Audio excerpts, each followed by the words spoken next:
Parang ganun. So, paano mo na-handle yung mga negative comments? Nako, marami pa akong experience. Actually, sabi ko nga, hindi pa naman ako sikat.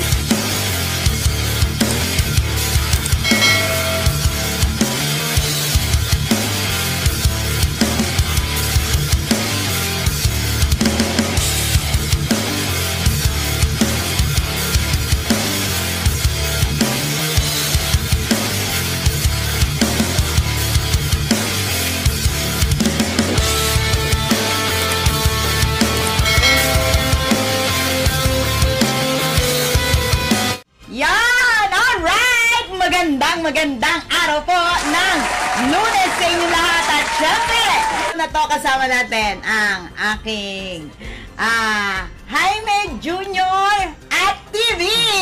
Yan po. Magandang gabi po sa inyong lahat at magandang gabi po sa lahat ng OFW sa buong mundo. Kung saan nyo mo pinapanood to, magandang umaga, magandang gabi at magandang tanghali po sa inyong lahat. Jaime JR TV po. Maraming salamat po. Jaime G. JR po. Jaime JR TV. Jaime JR, hindi Junior. Same po, same. Pero ang tunay mong pangalan ay? Jaime po, Jaime. Jaime. Ayan, pag-uusapan natin, siya ay isang vlogger. Ayan! Jaime! Yes po! Ikwento mo naman sa atin, paano ka ba nag-umpisa sa pagbablog? Ano ba muna ang dating mong pinagkakaabalahan? Pakilala ka sa ating mga viewers at sa ating mga listeners. Sino ba si Jaime Junior at TV? Yan po, nagsimula po si Jaime JR TV po as a fitness coach po tayo, nag-start. And then, pinalad tayo nakapag-abroad. As a fitness coach pa rin, pero yun nga, galing tayo ng Saudi. So, yung mga homesick. Inabot tayo ng mga homesick, and then nagkaroon tayo ng problema doon, nagkaroon tayo ng anxiety, nagkaroon tayo ng panic attack, which is, talagang 5 times po ako na-confine doon. Totoo. Hanggang naipasok ko po yung pagbablog kasi, since doon, nanonood ako ng YouTube kasi, and then sa Saudi kasi pwede ka bumili ng internet SIM, yun yung ginagamit. So since bumibili na lang din naman ako, nanonood ako ng mga YouTube, doon ko naisipan, ba't hindi ko na lang gawan ng content to, yung mga, yung buhay, lifestyle ng isang OFW, doon nag-start siya. Kaya lang, yun nga, sa Saudi, maraming mga bawal. Marami tayong i-consider na dapat, yun nga, yung mga bawal mag-video, maraming ganun eh. So, tuloy-tuloy lang, medyo limitado lang din talaga. But yun, nag-start pa rin siya sa pinipilit kong magkaroon ng mga travel content doon. Kasi maraming mayaman sa kultura din ng Saudi. Ang Saudi. Marami siyang mayaman siya sa kultura na sa sobrang history na sarap marating. Papuntahan. So doon ka pala nag-umpisa, ilang taon na yun na nakalipas? Nag-start way back to 2019. Wow, 2019 nag-start. Oo. Tapos, doon nag-umpisa sa pagiging homesick pero hindi na paglabanan ng pagbablog mo ang pagka-homesick mo. Na-confine ka lang? Ilang beses? 5 Actually, 5 times ako na-confine doon na akala ko doon na yung end of the world. Oo, umabot po talaga sa ganun. Akala ko kasi 5 beses, and then pagdating doon, dextrose, puntan ka ng ilang oras, and then yun pala, panlima, sabi nung doktor sa akin na kailangan mo na ng doktor sa utak. Kasi ikaw na may gawa ng sakit mo. Yung sinasabi niya. Then, na-overcome ko siya through yun nga, kanonood ng YouTube, and then, baka sabihin nila kung ano ako dito, no? Nagbabasa ng Bible. So, doon nag-start na-overcome ko. And then, nagkaroon tayo ng mga Filipino community doon na nasa church sila. So doon na-overcome talaga. Then doon na nabuo si Jaime JR TV na pinagpatuloy na natin si vlog. Totoo, no? So dala pala ng kalungkutan kaya ka naging vlog. Doon nag-start talaga siya. Paano ang paano ka na nagre-research ka pa? Pag nag-write ka ng mga binablog mo, paano ka gumagawa ng script? Mas maganda kasi yung raw eh. Yung na-amaze ka pagdating kasi kaysa doon sa binabasa mo na kung ano meron, maganda, ito pala yon. At least natural siya. Natural siya lalabas kasi wala ka idea as in. Yung way papunta doon, and then pagdating mo kung anong meron. Pero kami naman, as kagaya nung kasama ko nga, ang pinupuntahan namin ng mga spot, yung mga affordable talaga. Kasi ano kami, Right in Coffee. So, pinakamurang kapihan, and pinakamurang lugar na pwede mong puntahan, na pwede ka magkape. Umpisahan natin nung nasa Saudi ka. So, ang pinagbablog mo doon nung una ay yung mga buhay na OFW. Buhay OFW talaga. Din, kasi doon ko pinasok na akala natin na pag sinabi nating abroad, napakasarap na buhay. Ang ganda nila sa picture, ang ganda nila sa mga video na pinupost nila. Hindi natin alam pag nandun pala sa kwarto, umiiyak yun. Hindi natin alam na kumakain pala yun, hindi napapansin, tumutulo na yung luha. Doon kahirap yung bilang isang OFW na, ganito pala. Yun sobrang ano. Doon ay pasok si vlog talaga. Oo. So, nung umuwi ka rito, 2020 yung nagbakasyon ako. Oo, hindi ka na bumalik. Hindi, bumalik pa ako. Na-overcome ko nga po eh. Actually, 2018, first 3 months ko doon nag-start doon ako nag-confine. And then after doon 3 months, nagpaalam na ako sa company na ayoko na. Sinabi, pauwi nyo na ako. Sa Pilipinas! Umuwi na ako, ayoko na dito. And sabi nga nila, okay, i-allow ka namin umuwi. Kaya lang, since na hindi ka naman terminate as medical condition, magbabayad ka. Pero kung na-terminate ka dahil may problema ka sa kalusugan mo, babayaran ka ng company. Since ako walang nakitang sakit eh. Lahat ng test ginawa sa akin, wala naman nakitang sakit. So sabi sa akin, okay, papauwiin ka namin pero magbabayad ka, which is around 250,000. Wow! So sabi ko, saan ko kukunin? Kaya ako nag-abroad. Iyon, unti-unti. Pero grabe yun, kasi hindi ako makalayo eh. Lalayo lang ako ng konti sa kwarto, feeling ko mahimatay na ako, feeling ko babagsak. Ganun katindi yung anxiety. Kung hindi pala, kung mahina-hina, mababaliw. Mababaliw. So, dito sa atin sa Pilipinas, kailan ka talaga nag-focus? Nung 2020 dumating ako, and then 2020 din ng November kasi nag-lockdown tayo eh. So halos 9 months ako dito sa Pilipinas, and then 2020 bumalik. Last year lang ako nagbakasyon. December din. Wow. So after no, nag-focus na.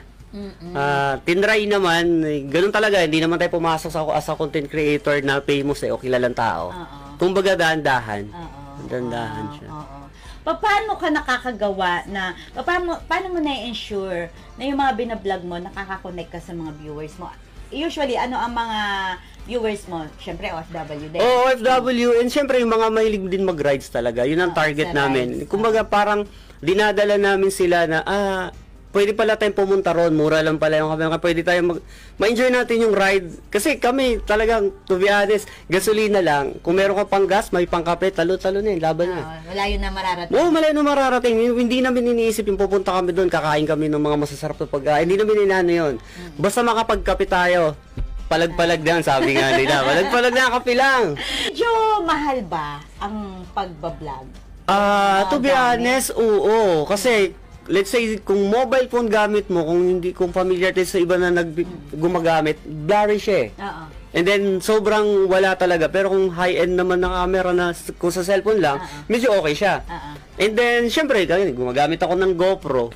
Gastos din talaga. Yun. Pero sabi nga nila, kung mag-start ka sa content creator, kung ano yung pinakamagandang, kung anong camera meron ka, yun yung pinaka-the best. Kasi yun yung meron ka eh. Kumbaga, i-maximize mo na lang. Na napakagaling nyo rin, napaka-creative nyo rin, na habang nag-ano kayo, nagsasalita kayo, syempre, more concentration nyo sa pagmumotor. Pero, dahil kailangan nyo mag-vlog, nagsasalita ka. Nagsasalita rin pa kayo, no, ng kung anik-anik. Ikaw pa, paano mo pini-prepare yung sarili mo sa ganyan? Pag nagbablog kasi, kunyari, kung ang alis namin sobrang aga, pahinga, tulog muna, and then, minsan kasi kami, wala naman parang, bihira lang talaga nangyari na gantong oras. Kasi alas 2 ng hapon, alas 3. Wala talagang exact time kung anong oras kami aalis. Basta pag inusok kayo, alis tayo, kami dalawa lang, o may sumamang iba. Sa pagbablog mo, Jaime Jr. At CB, ano-ano na yung mga narating mo? Ano naman yung mga na-vlog mo? Okay, kung dito sa pinakamalayo ko, Nueva Ecija. Nag-try ako doon ng halos almost 6 hours yung travel ko alone. Wala akong kasama talaga, and then tinry ko lang kung kaya ko, kung ma-overcome ko. Kasi syempre sa content creator na motovlogging, nangangarap din ako magkaroon ng ng Philippine Loop or Luzon Loop muna. Maikot yung buong Luzon after Philippine. Kaso syempre tinatanong ko rin sa sarili kung kaya ko. Pero nung nag-travel ako ng Nueva Ecija, San Miguel, Bulacan pa lang, nagkaroon ako ng anxiety. Oo, kasi ako lang mag-isa. Ano ba, kaya ko ba? Tuloy ba to? Babalik ba ako? Parang namumsik na ako. Parang gusto ko na umuwi, pero naisip ko, Saudi nga nakayanan ko eh. Ito pa, hindi, tuloy na to. Pero yun, nairaos naman ng 3 days, hindi nakabalik naman ng okay naman siya. Hindi dito sa South kasi mostly, ang target namin kasi, Batangas, Quezon, dito sa Laguna, Cavite, marami talaga siyang spot eh. Ako, yung kay Marlon nakasama ko nag Laguna Loop kami, kaming dalawa. And then sa mga kasama ko, Lubo, Batangas, Cavite, kung saan sa Cavite, yung mga ilog-ilog, yung mga pinupuntahan namin eh.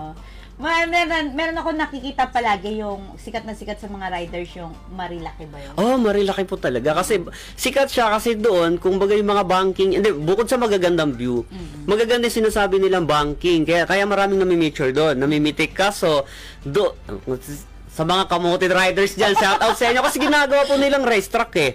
Kumbaga ako, nung nagpunta kami dalawa doon kasama ko, pwede mong i-enjoy kasi ang ganda ng kalsada, ang ganda ng view eh. Ang ginagawa nila, nagkakarera. So, nagkakaroon ng accident tuloy. So, iniisip ko, kung titingnan mo lang yung view, ma-enjoy mo na eh. Ba't i-enjoy mo pa yung higa ka sa kalsada? Pag ganong-ganong pa, no? Pag ganong-ganong pa. Kaso nga po, pag higa sa kalsada, tuloy nang humiga. Ambulansya nang tatayo sa kanila. Dami nga. Dami po. Malilinig na aksidente doon eh. No? Napakarami. Pero talagang, sabi, nakaka-addict daw pumunta doon. At na talagang yun, sabi mo nga, dahil maganda yung view. Maganda yung view. At maganda yung kalsada. Punta mo Marilaki. Sa mga video na binlog mo, ano doon yung pinaka moment sa'yo o pinaka maraming naging views at pinaka favorite mo at bakit? Halos lahat naman. Actually, to be honest, hindi ko naman sabi na maraming views eh. Kasi gaya ng sabi ko, at the end of the day, kung ano man mangyari, kung saan man tayo matapos dito sa mundo, meron tayong naiiwan eh.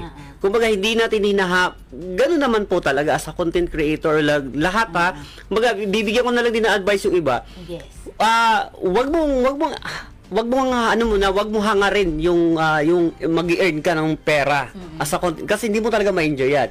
I-enjoy mo siya, isipin mo muna, gawa ka muna ng mga memories mo, and then after to follow na yan kung kikita ka o hindi. So ako, lahat ng ginagawa namin, very memorable yan kasi very priceless yan. Kung magkano na nagastos namin doon sa gasolina o sa kinainan mo, sa pinagkapihan namin, di mo matutumbasan yung value na puntahan naming lugar. Kasi, let's say, kunyari sa Lubo, Batangas, napunta namin yung, sa Mabini, yung Gulugod Baboy. Sobrang ganda kasi 360 views yun eh.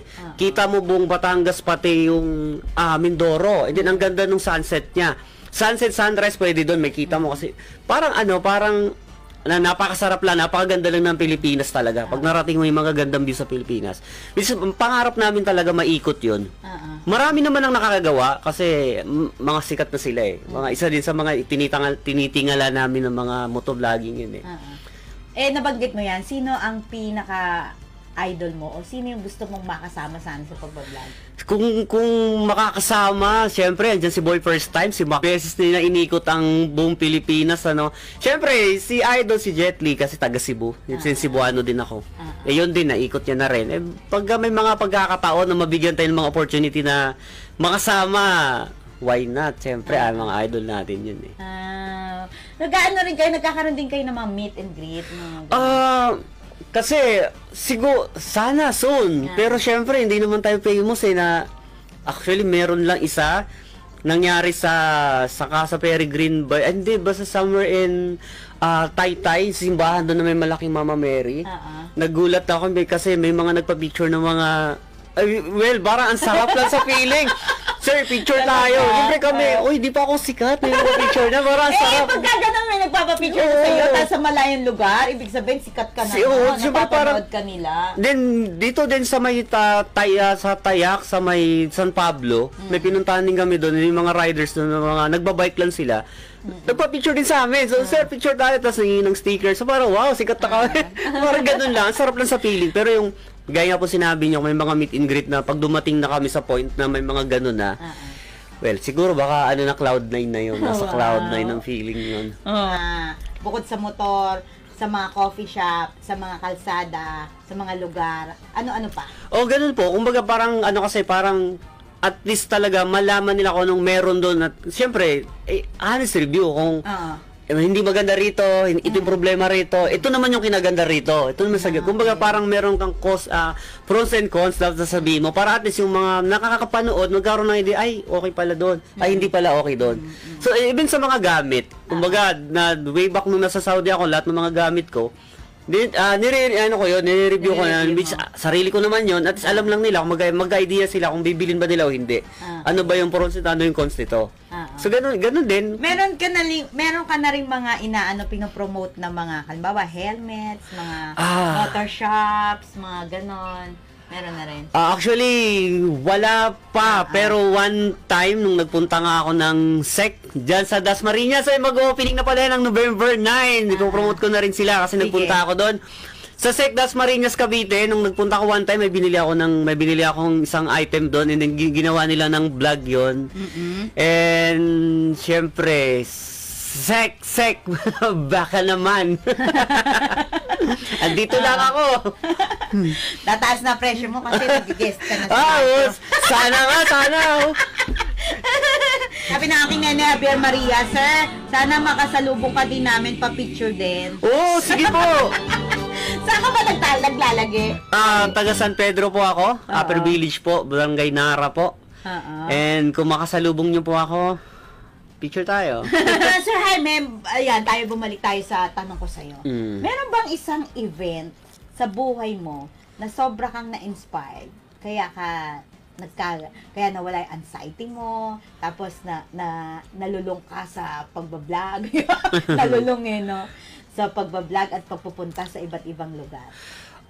Sa mundo po kasi ng vlog, lalo ginagawa ko nga. Pero syempre, kumbaga parang sinasabi nga na maganda talaga kasi ang Pilipinas. So, sarap mapuntahan. And then, kaya naman din siya, yung nangyari po nga na yun, nagkaroon ako ng anxiety, napunta sa pagbablog. Parang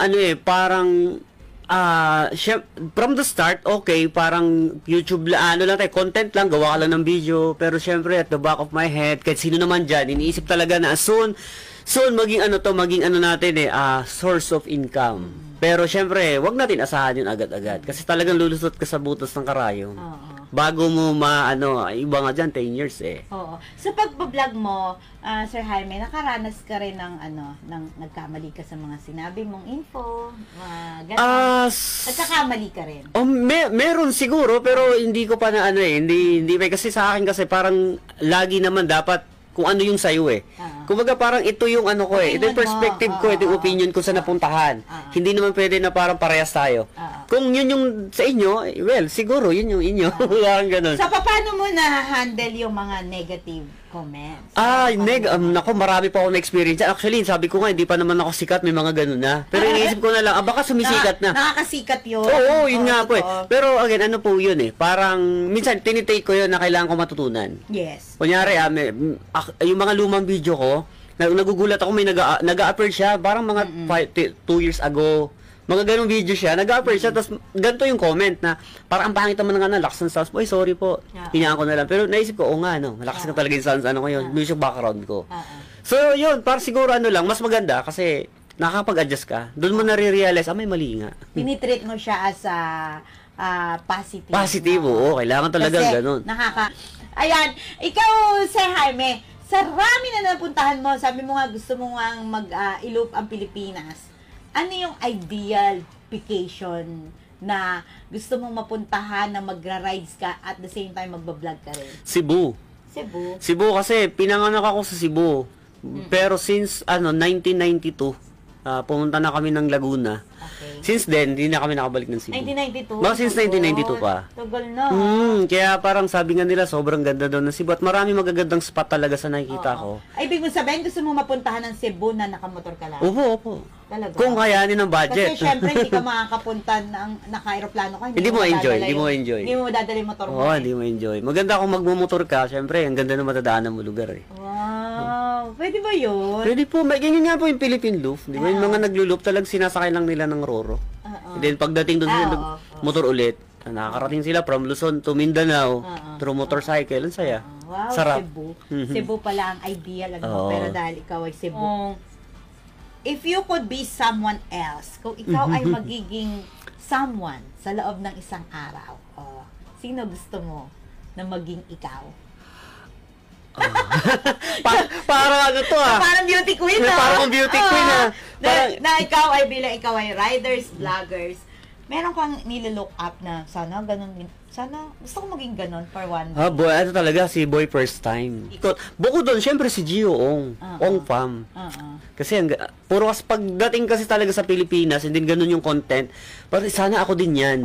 Sana marating ko rin yan. Mga ganun. Ikaw pa paano mo ini-improve yung skills mo katulad nun? Umahanga ka sa kanya dahil ang galing niya mag-edit. Paano mo naman ikaw nasusustain? Syempre, alam mo ang pagba-vlog kailangan every day merong papasok sa utak mo na kailangan may bago akong gawin, kailangan may bago akong style. Kasi pagka lagi ganon yung style mo, lagi ganon yung ano, 'di ba? Nakikilala, ganun pa rin yan, katulad pa rin yan nung una. Ako po kasi, kumbaga ako mas doon mas ako sa gadget talaga. Kasi kung nag-stick ka doon sa lagi mong ginagamit, let's say, kunyari, cellphone ka lang, kung di ka nag-upgrade, ganun pa din. Kunyari, GoPro 8 lang tayo. Mga naka-GoPro dyan. GoPro 8 lang kasi siya. So, ibig sabihin, hanggang doon pa rin ako. So, ngayon, parang gusto ko, sana, drone talaga. Nangarap ako magkaroon ng drone and then mag-upgrade ako ng camera ko.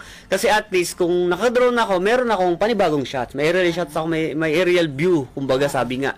At mas mas ma-maximize pa yung spot yung napupuntahan na mas maganda pala talaga siya compare dun sa kalsada lang.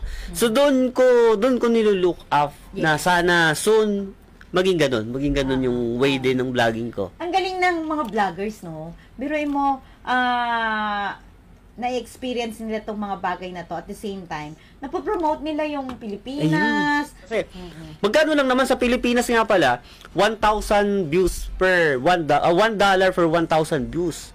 And depende yun sa viewers retention kung tinapos o hindi. So ganun kahirap. Magkano lang yun?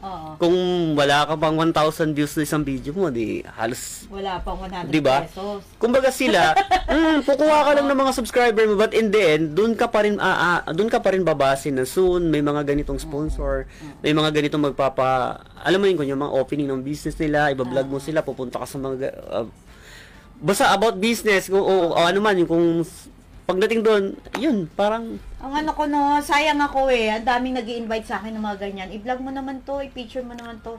Kaya lang ako naman, hindi naman ako marunong magkuha. Ano mapapayo mo, Sir Jaime, sa mga marami katulad ko na gusto ko mag-vlog. Kaya lang, hindi ko alam paano ko umpisahan. Kasi more on yung mga vlog ko dati, charot-charot lang. Charot-charot lang. Ang kasama ko lang, apo ko, na siya lang nagkukuha sa akin. Kaya lang, na-invite lang talaga ako ng mga establishment para magganon. Tapos, ayun, nakakuha ako ng mga sponsors. Paano dapat namin gawin o paano maging mindset dapat bukod sa sabi mo nga na wag namin munang isipin ang kikitain. Sa mga gusto na mag-vlog pero hindi alam paano umpisahan. So, ganun lang naman mas magandang ng raw yung wala kang script, tapos kung ano lang yung, kasi gagaya ng iba, di ba, may napapanood nga tayo, tulog lang ng ilang, halos maghapon nagba-viral Pero sabi nga ko, hindi pa talaga para sa'yo. Dahan-dahan, gawin mo araw-araw, consistent talaga. Consistent. And then, kaya gagaya sa amin na nagba-vlog as a motorcycle vlogger o motovlog, kahit anong consistent mo, kung wala ka namang panggas, hindi ka rin makakarating doon. Hindi ka rin makakarating at wala kang pangkape, wala din. Pero yun nga, mapapayong sa mga nag-start, una, syempre, enjoy nyo talaga. Yes. Para mas makagawa kayo ng content. Huwag nyo agad isipin na kikita. Basta, video lang. Upload lang kung ano-ano. One day, makuha mo rin yan na ito pala yon, dito pala ako ito pala magiging content ko kasi ito maraming pinapanood. Sabi mo nga, pag oras mo, pag time mo to shine, talagang yun na talaga. Kahit na yun ngang maghihilig ka lang dyan. Sa mundo talaga ng social media ngayon, the more na magmumukha kang tanga sa camera, mas mas pinapanood, mas nagba-viral ka. Pero actually, aywan ko nga, sabi nga nila, komedyante din meron naman akong side na ganun, pero pagdating sa content ko, seryoso eh. Seryoso, di ko alam bakit. Pagpatuloy nyo po, Sir Jaime, ang inyong pag-explore, pagbabalita sa amin, pagbablog sa amin ng mga magagandang lugar na pwede pala namin puntahan. Yung mga hindi pa nadidiscover ng tao, mas maganda yun eh, no? Yung hindi pa siya, virgin pa siya. Virgin Island pa, sabi nga. Virgin Ilog. Virgin Ilog. Oo, kasi, ang dami ng ilog ngayon na wala na, hindi na. Wala na, hindi na. Pero kung tutusin talaga, marami pa lalo ang Laguna. Napakadami pa magagandang ilog. Sa Cavite, ano mga magaganda dyan? May napuntahan kaming ilog sa Cavite dito sa may Baylen. Napakaganda ng ilog na yun. Pero yun nga, hindi pa siya masyado napapasok. Pero magandang ilog yan. Nakalimutan ko lang yung pero may vlog ako doon na napunta namin yun. Pagka po ikaw kunyari ite-text ka dahil ikaw nga vlogger, tatanungin ka, nire-recommend, marang humingi ng suggestion mo. Bro, saan ba magandang mag-rides? Mga ganon. Anong mga marirekomenda mong lugar? Sa ngayon, kumbaga kami, depende kung ano ka ba, nature ba or gusto mo ba yung mag-swimming? Ilog ba ang punta mo? Mga falls? Sa mga ilog, sa mga falls, naliligo na rin kayo? Kami hindi eh. Kasi meron kaming mga kasama na naliligo. Kagaya nung napuntahan namin sa may Kalawan, hot spring kasi siya. Medyo mainit naman din talagang panahon, mag-swimming pa. Pero ang habol lang namin, at least maipakita lang na merong ganun pala doon. Na may, kasi napakaliblib na, tapos may hot spring doon. Pero maganda naman siya, and syempre, mas mai-recommend ko. Depende, ano bang gusto mo? Nature, ano ba ang gusto mo? Or may ilog-ilog gaming ka ba kung sinasabi, maliligo ka ba?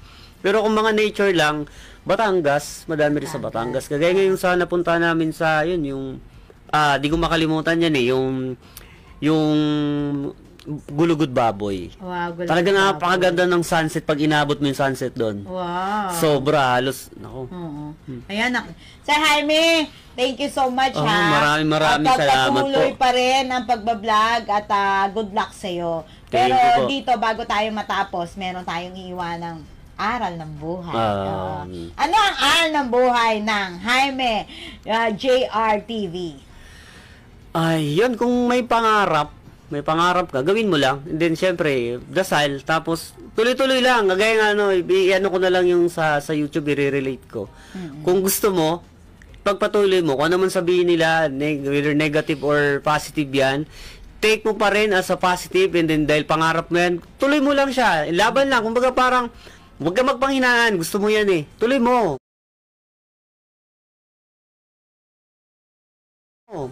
Kung mag-upload ka, sabihin na, pangit ang content mo, bakit mga ganyan? Gusto mo yan, tuloy mo. Yes. Pangarap mo, one day, magugulat ka na lang, ito yung galit na galit sila sa akin Nandito na pala ako. Yes, kaya na. Tingnan mo ako na ano ko ngayon, behind this man, yung kanyang ngiti ay nakaranas pala siya ng matinding hirap, 'di ba?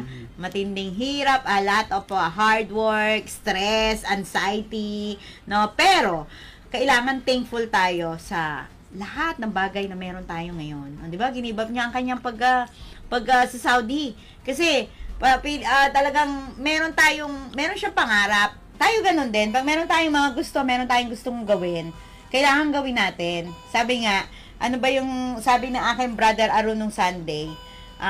Lumabas ka sa comfort zone mo at pumunta ka sa courage zone mo. Yun, 'di ba? Madali lang mag-focus sa mga negative pero dapat tayo ay mag-focus sa mga positive at sa magagandang bagay dito sa mundo.